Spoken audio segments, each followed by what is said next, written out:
नमस्ते। थर्ड आई में आपका स्वागत है। कलकत्ता में कल बहुत तोड़फोड़ और वायलेंस हुआ।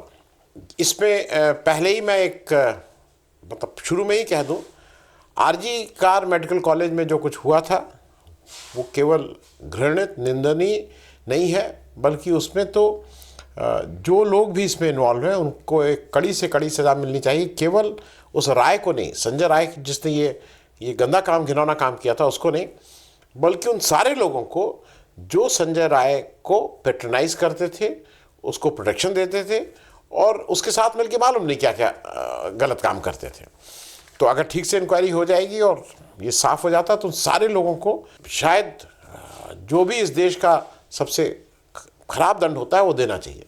मैं इस बात को इसलिए इससे शुरू कर रहा हूं कि एक घटना हुई है, उस घटना को हमारे यहाँ एक व्यवस्था है, हमारा संविधान एक व्यवस्था देता है कि उसको कैसे एफआईआर होगी, फिर कैसे उसका कोर्ट में केस चलेगा, फिर चार्जेस फ्रेम होंगे और फिर न्यायाधीश महोदय उस पर निर्णय देंगे। तो उस पर मुझे लगता है कि जितने लोग भी हैं, चाहे वो विपक्ष हो चाहे सरकारी पक्ष हो, सबको मिलके वो जल्दी से जल्दी न्याय हो, उसमें ज़्यादा से ज़्यादा जो लोग इसमें इन्वॉल्व हैं उन सबका नाम आए, उनके खिलाफ कार्रवाई हो, इस पे सबका ध्यान होना चाहिए। लेकिन कल एक अजीब सी चीज़ ये हो रही है कि अब हाल में उस न्याय प्रक्रिया को तेज करना, दोषियों को सजा दिलवाने से ज़्यादा इंपॉर्टेंट एक जो नैरेटिव चलाया जा रहा है उसमें ऐसा लग रहा है कि ममता बनर्जी का इस्तीफा शायद ज़्यादा महत्वपूर्ण हो गया है, कि ममता बनर्जी को वहाँ से हटाया जाए। ममता बनर्जी को हटाया जाए, उसके बाद क्या होगा मैं उस पर बाद में आऊँगा, लेकिन कुल जरा देख लें कि हुआ क्या। कल कोलकाता में एक प्रोटेस्ट ऑर्गेनाइज किया गया और ऊपरी तौर पे ये कहा गया कि इस प्रोटेस्ट से बीजेपी का लेना देना नहीं है। और इस प्रोटेस्ट के दौरान कल पुलिस और जो प्रदर्शनकारी थे उनमें तीखी झड़पें हुई। झड़पें छोटी मोटी नहीं, तीखी झड़पें हुई। पुलिस चाहे कलकत्ता की हो और चाहे देश में किसी भाग की हो, हमारे उत्तर प्रदेश में तो बुलडोजर ही चला देते हैं, लेकिन किसी भी हिस्से की पुलिस हो, पुलिस ने जो किया, जो पुलिस को आता है, पुलिस ने उसको दमन करने की कोशिश की।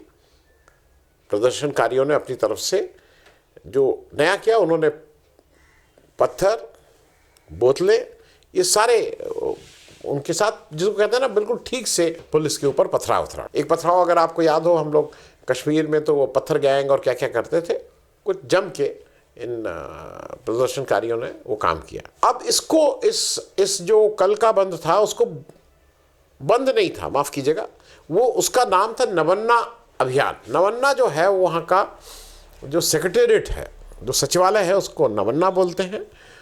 और नवन्ना उसका नाम दिया गया था नवन्ना अभियान, मतलब नवन्ना तक चलने का मार्च का कॉल दिया था। और कॉल देने वाले दो ऑर्गेनाइजेशन थे, एक था पश्चिम बंग छात्र समाज और दूसरा था संग्रामी योद्धा मंच। संग्रामी योद्धा मंच जो है वो स्टेट एम्प्लॉयज़ हैं, राज्यकर्मी थे पुराने, उन लोगों के द्वारा एक बनाया हुआ मंच है, जो पास्ट में भी ममता बनर्जी की सरकार के अगेंस्ट में कई प्रदर्शन पहले भी कर चुका है। और इन लोग कल जो प्रदर्शन था उसमें मुख्य रूप से ममता बनर्जी के इस्तीफे की बात कर रहे हैं। ये जो पश्चिम बंग छात्र समाज जो ऑर्गेनाइजेशन है, जो स्टूडेंट्स का, जिसको कहा गया कि स्टूडेंट्स ड्रिवन है, उसके 3 मुख्य लोग हैं। प्रवीर दास, जो रविंद्र भारती यूनिवर्सिटी से एमए की पढ़ाई कर रहे हैं, शुभांकर हल्दर कल्याणी यूनिवर्सिटी से, और सायन लहरी रविंद्र मुक्त विश्वविद्यालय से पढ़ाई कर रहे हैं। इनमें से 2 लोग ऑलरेडी ये बता चुके हैं कि उनका बीजेपी कनेक्शन है, वो कहीं ना कहीं से आरएसएस बीजेपी से प्रभावित हैं। ये 2 लोग खुद ही एडमिट कर चुके हैं। इन लोगों के इस पश्चिम बंग छात्र समाज की मुख्य रूप से 3 डिमांड। एक डिमांड थी कि जस्टिस फॉर अभया, मतलब वो जो लड़की है उसका नाम अभया बोला जा रहा है अभी। एक दूसरा है कि capital punishment for the culprit, और तीसरी डिमांड है रिजिग्नेशन ऑफ ममता बनर्जी। लेकिन पहली 2 डिमांड नेपथ्य में है, रिजिग्नेशन ऑफ ममता बनर्जी ज़्यादा इंपॉर्टेंट हो गया है। और जैसा ये कहा गया था कि इसमें कोई पॉलिटिकल पार्टी का इन्वॉल्वमेंट नहीं है, क्योंकि सीपीएम और सीपीआई से जब कहा गया तो उन्होंने अपने कुछ से अलग किया, वो एक अलग से अपना इसका प्रदर्शन कर रहे हैं। लेकिन ये ऐसा क्लेम है और ये सारी रिपोर्ट्स में है कि बीजेपी के सिटिंग एमएलएज, बीजेपी के कार्यकर्ता, बीजेपी के ऑफिस बेरर साफ साफ दिखाई पड़ रहे थे, कोई स्टेशन वो ट्रेन में साथ लेके आ रहे हैं, वर्कर्स भेज रहे हैं, इत्यादि इत्यादि। जब ये उनसे पूछा गया तो ये कहा गया कि वो अपनी पर्सनल कैपेसिटी में कर रहे हैं, मतलब विधायक जी अपनी पर्सनल कैपेसिटी में ये काम कर रहे हैं। तो अब ये पर्सनल कैपेसिटी क्या होती है और विधायक क्या होता है, ये उन्हीं लोग बता सकते। लेकिन एक महत्वपूर्ण बात इसमें यह है कि जो प्रोटेस्टिंग जूनियर डॉक्टर्स हैं, जो आरजी कार मेडिकल कॉलेज में लगातार धरना और प्रदर्शन कर रहे हैं, उन्होंने अपने को इस नबाना अभियान से अपने को अलग कर लिया है। उन्होंने कहा था इससे हमारा कोई लेना देना नहीं है, ये अपना कौन लोग कर रहे हैं हमें नहीं मालूम। और उन्होंने बुधवार को सेंट्रल कोलकाता में एक रैली आयोजित की है, उसका आह्वान। कल का जो प्रोटेस्ट था और जो अभियान था, वो तृणमूल कांग्रेस तो 2-4 दिन पहले से कह रही है कि भाई ये आरएसएस बीजेपी बैक्ड है, लेकिन कल के उससे भी काफ़ी कुछ स्पष्ट हो गया कि ये आरएसएस बीजेपी बैक्ड है, क्योंकि तुरंत शुभेंदु अधिकारी और जितने बीजेपी के ऑफिस बेरर थे वो तुरंत उतर आए और उन्होंने तुरंत इस पर कार्रवाई और प्रेस कॉन्फ्रेंस और ये सब करना शुरू कर। हाँ, एक चीज़ और इम्पॉर्टेंट है, क्योंकि वो बाद में समझने के लिए इम्पॉर्टेंट होगा। इसको रोकने के लिए जो पश्चिम बंगाल सरकार है वो हाई कोर्ट में गई थी, पर कलकत्ता हाई कोर्ट ने रिफ्यूज टू इस जो नबन्ना अभियान था उसको रोकने से मना कर। दूसरा एक चीज़ और यह है कि बीजेपी का बार बार ये कहना है कि ममता बनर्जी तो खुद ही रैली करती थी सेंट्रल सेक्रेटेरिएट में, और वो इस तरह से हम मतलब इसको उनको क्या दिक्कत है, इत्यादि इत्यादि। वो मैं याद के लिए सिर्फ बता दूं, हाँ ये बिल्कुल सही बात है कि ममता बनर्जी जब कांग्रेस में थी तो उन्होंने 21 जुलाई 1993 में एक प्रदर्शन किया था, मार्च, जो सेक्रेटेरिएट तक का मार्च था उनका, और उस समय वो डिमांड कर रही थी कि वो जो वोटर आईडी कार्ड है उसी के बिना पे वोट डालने का हक होना चाहिए for free and fair election. और उस रैली में जब वो ये उस मार्च में 13 लोग मारे गए थे, और आज भी उसको मार्टियर्स डे, शहीदी दिवस के रूप में बंगाल में मनाया जाता है। ममता बनर्जी उसका उस 21 जुलाई को अपना साल भर का कार्यक्रम तृणमूल कांग्रेस सब उसमें करती हैं, तो वो मार्टियर दिवस के रूप में है। एक चीज़ ये बताना भी आवश्यक है, जैसे बीजेपी ने इसके बाद आज फिर कोलकाता बंद का एक आह्वान किया है, कोलकाता बंद। और वो अब जो दूसरी बात ये हो रही है कि भाई ये जो पुलिस की तरफ से क्या क्या हो बर्बरतापूर्वक कार्रवाई हुई और प्रदर्शनकारियों की तरफ से हुआ, उस पर कल एक चैनल पे अगर आप लोगों ने सुना हो, एक हमारी जो चैनल की जो एंकर हैं वो बार बार ये कह रहे थे, देखिए पुलिस ने वहाँ जो बैरिकेडिंग लगाई थी उस पर ग्रीस लगा दी, वो फिसल गया। बस आप ग्रीस कैसे लग सकती है? ग्रीस लगाना और रास्ते में कीलें ठोकना मेरे हिसाब से 2 अलग अलग चीज़ें हैं। भाई ग्रीस पुलिस ने लगाई कि उस पर ना चढ़ पाए, बैरिकेड ना पार कर पाएँ, लेकिन ये भी फैक्ट है कि जितने बैरिकेड्स थे, जितने वो थे, वो सब जगह प्रदर्शनकारियों ने उनको तोड़ दिया था। तो इसलिए ये इसको कहीं ना कहीं तो समझना होगा कि शायद पुलिस उतनी ताकत के साथ इसको नहीं कर रही थी। पुलिस एक हद तक ये थी कि इसके ऊपर हम लोग बल प्रदर्शन नहीं करेंगे, और इसीलिए वो बैरिकेड टूटे। नहीं तो आप भी समझते हैं कि अगर कोई पुलिस चाहे तो कैसे कोई बैरिकेड टूट सकता है। तो जो भी, मैं कोई पुलिस की पैरवी में नहीं कह रहा हूँ, लेकिन अगर बैरिकेड तोड़ने में कामयाब रहे, जो कि बताया जाता है कि बहुत ही चेन लगा के और क्या क्या लगा के वो सब किए गए थे, तो इसका मतलब पुलिस का भी जो भी मैंडेट था वो ये था कि एक स्टेज से ज़्यादा आप बल का प्रयोग नहीं करेंगे। ये भी फैक्ट है कि पुलिस की तरफ से तो बर्बरता होती है, पुलिस से का ये मतलब उसका दुर्गुण कहिए, उसकी ये उसका ढंग है। लेकिन प्रदर्शनकारियों की तरफ से पूरी पत्थर फेंके गए, बोतलें फेंकी गई, जो अफसर थे उनको दौड़ा के सड़क पे गिरा के पीटा गया, ये सब भी रिपोर्टेड है। मोनालिसा चौधरी जी हैं जो टेलीग्राफ में, उनकी आज एक रिपोर्ट छपी है, उनके अनुसार यह है कि ये सारा तो उन्होंने बताया। उन्होंने फिर ये कहा है कि जो प्रदर्शनकारी थे वो पुलिस को और उनके अधिकारियों को माँ बहन की चुनिंदा गाली लगातार नारे के रूप में लगा रहे थे, और साथ में वी वांट जस्टिस के भी नारे लगा रहे थे। जो रिकॉर्ड आया उसके अनुसार पुलिस के 36 पुलिसकर्मी घायल हुए हैं, और शुभेंदु अधिकारी जो बीजेपी के नेता हैं वहाँ, उनके अनुसार 133 घायल हुए हैं प्रदर्शनकारियों की तरफ से। अब ये तो स्पष्ट है कि ये बीजेपी का एक कैमोफ्लेज करके वो इसको आगे बढ़ा रहे हैं, क्योंकि बीजेपी ने ऑलरेडी पूरे हर 2-3 दिन पे ममता बनर्जी के इस्तीफे को लेके हर 2-3 दिन पे उनका एक कार्यक्रम लगे हुए हैं, पूरे सितंबर तक लगे हुए हैं। इस दिन धरना प्रदर्शन, इस दिन जिले स्तर पे, इस दिन यहाँ पे, इस दिन यहाँ पे, इस दिन यहाँ पे। तो सारा कुछ ध्यान यह है कि ममता बनर्जी का इस्तीफा देना है। मैं उस पर भी आऊँगा, लेकिन उससे पहले एक आज अजीब ताज्जुब वाला बयान ये था कि जो गवर्नर साहब हैं वो भी इसमें उतर गए हैं। और गवर्नर साहब का कहना यह है कि ममता जी के जो रूल है, जो उनका वो चला रही सरकार, उसकी बिगिनिंग ऑफ द एंड है, उसकी समाप्त होने की शुरुआत हो चुकी है इससे। तो अब मतलब ममता बनर्जी का अब ये को जाना ही जाना है। अब इस पे आंसर क्या है?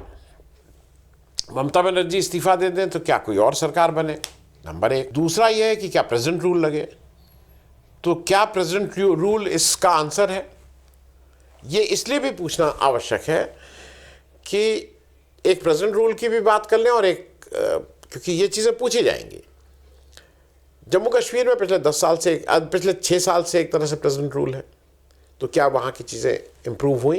क्या वहाँ के लोग खुश हैं? क्या वहाँ पे विकास कह लीजिए या कुछ हुआ है? एक वो है। दूसरी तरफ इस लूटपाट के लिए, इस वायलेंस के लिए जो भी यहाँ हुआ, मतलब वो इतना माहौल बनाना चाह रहे हैं कि जिससे ये हो कि भाई स्टेट में लॉलेसनेस इतनी हो गई कि उसको बर्खास्त किया जाए। तो मणिपुर में प्रेसिडेंट रूल क्यों नहीं लगा? मैं ये नहीं कह रहा हूँ कि मणिपुर में प्रेसिडेंट रूल नहीं लगा तो यार, लेकिन मणिपुर में भी तो प्रेसिडेंट रूल लगना चाहिए था ना। वही केंद्र सरकार है, वही सब देख रही है, वही वायलेंस देख रही है, वही देख रही है ज़मीन पे क्या हो रहा है, तो उस पर क्यों नहीं लगा है? मैं एक कंपैरिजन और करके फिर आपसे ये भी पूछूंगा। हुआ ये कि देश के हर हिस्से में ये हो रही है, चाहे वो कांग्रेस रूल स्टेट हो, चाहे वो विपक्ष रूल स्टेट हो। ये एक इस देश के का दुर्भाग्य है और ये देश के लिए एक अजीब स्थिति है कि महिलाएं यहाँ सुरक्षित नहीं हैं। आए दिन मतलब ये बहुत रूटीन टाइप चीज़ हो गई है। लेकिन मैं जिस चीज़ से कंपैरिजन करना चाहता हूँ, महाराष्ट्र में बदलापुर में 2 नाबालिग लड़कियों का रेप होता है। उसके बाद वो जो प्रदर्शन, वो सब तो होता ही रहता है, लेकिन फिर उसमें जो वहाँ की मुख्य विपक्षी पार्टी हैं एमवीए और उसके उद्धव ठाकरे, इन लोग एक मतलब इंडिया गठबंधन ही वहाँ एमवीए के नाम से जाना जाता है, इन लोग एक प्रोटेस्ट कॉल करते हैं कि भाई कल के दिन मुंबई बंद रहेगा। वहाँ की हाई कोर्ट जो है मुंबई की, वो दिन में जब इसको सुनती है तो दिन में कहती है कि अच्छा ठीक है, इसको शाम को सुनेंगे। तो शाम को ऐसे समय वो इसको एक लाइन में खारिज कर देती है कि नहीं, ये इलीगल है, आप इसको असंवैधानिक है, आप ये कल बंद की कॉल नहीं दे सकते हैं। और शाम को इतना लेट करती है जिससे वो सुप्रीम कोर्ट भी ना जा पाए। तो खैर वो तो बंद वापस ले लिया गया। और उसका मुख्य कारण ये है, उनका कहना ये है कि भाई जो मुख्य अभियुक्त है वो पकड़ लिए गए हैं, पुलिस ऑलरेडी इन्वेस्टिगेशन कर रही है, सब कुछ ऑन है, तो इसमें इसको अब अगर आप ये बंद और ये कर रहे हैं तो ये पॉलिटिसाइज कर रहे हैं, इसका राजनीतिकरण कर रहे हैं। ठीक बात है। वहीं पे कोलकाता में अभियुक्त पकड़ा गया है, एफआईआर हो गई है, सीबीआई इंक्वायरी शुरू हो गई है, जांच चल रही है। अब ऐसे समय में कलकत्ता हाई कोर्ट का ये कहना कि नहीं इसको हम रोकेंगे नहीं, तो ये 2 स्टैंडर्ड्स क्यों? मतलब वहाँ पे अगर ऑपोजिशन वाले कहें कि हमें इसका विरोध करना है तो वो राजनीतिकरण, और अगर वही आदमी कोलकाता में आके वो पार्टी अगर प्रोटेस्ट करना चाहें तो सुप्रीम कोर्ट का कहना, अरे हाई कोर्ट का कहना है कि नहीं बिल्कुल ये तो लोकतांत्रिक वो है, आप बिल्कुल प्रोटेस्ट करिए, उसकी कोई रोक टोक नहीं। ये डबल स्टैंडर्ड्स हैं और ये बताने की ज़रूरत नहीं है कि इस तरह के डबल स्टैंडर्ड से जो केंद्र सरकार है वो इसी चश्मे से इसको देख रही है। लेकिन अंत में चलते चलते जो मूल है वो ये है कि वहाँ पे आरजी कार मेडिकल कॉलेज में एक भयंकर दुष्कर्म हुआ है, भयंकर अपराध हुआ है। उसकी जो न्याय प्रक्रिया है उसको जल्दी से जल्दी एक्सपेडाइट करके इस तरह का एक दंड देना चाहिए जो नज़ीर बने। इसमें कहीं कोई दो राय नहीं है, इसमें सारे लोगों को एक प्लेटफॉर्म पे आना चाहिए।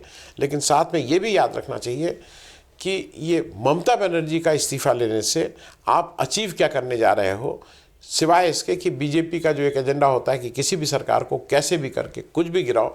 क्योंकि आने वाले दिनों में एक खतरा मुझे ये लग रहा है कि वेस्ट बंगाल में बीजेपी स्पॉन्सर्ड अनरेस्ट ज़्यादा शुरू हो जाएगा, वो ज़रा ज़्यादा गर्म होगा, लोगों का प्रदर्शन होगा, लोग, और उसमें जब बेगुनाह लोगों का अभी तक तो सिर्फ हाथापाई मतलब वो हुआ है, चोट लगी है, लेकिन इस तरह के प्रोटेस्ट में जान भी जा सकती है, वो मेरे ख्याल में कोई वापस नहीं ला सकता है। तो बीजेपी को भी थोड़ा अपने गिरेबान में झांक के सोचना चाहिए कि वो क्या कर रही है इस समय। वो ट्रायल ज़्यादा ज़रूरी है कि ममता बनर्जी का इस्तीफा मांगने से आप हासिल कर लोगे, ठीक है, वेस्ट बंगाल भी आपके कब्जे में आ जाएगा, प्रेजेंट रूल लग जाएगा, लेकिन अंतोगत्वा कहीं ना कहीं जो देश का एडमिनिस्ट्रेटिव सेटअप है, जो इस देश को जो चला रहा है, वो कहीं ना कहीं कमज़ोर होगा।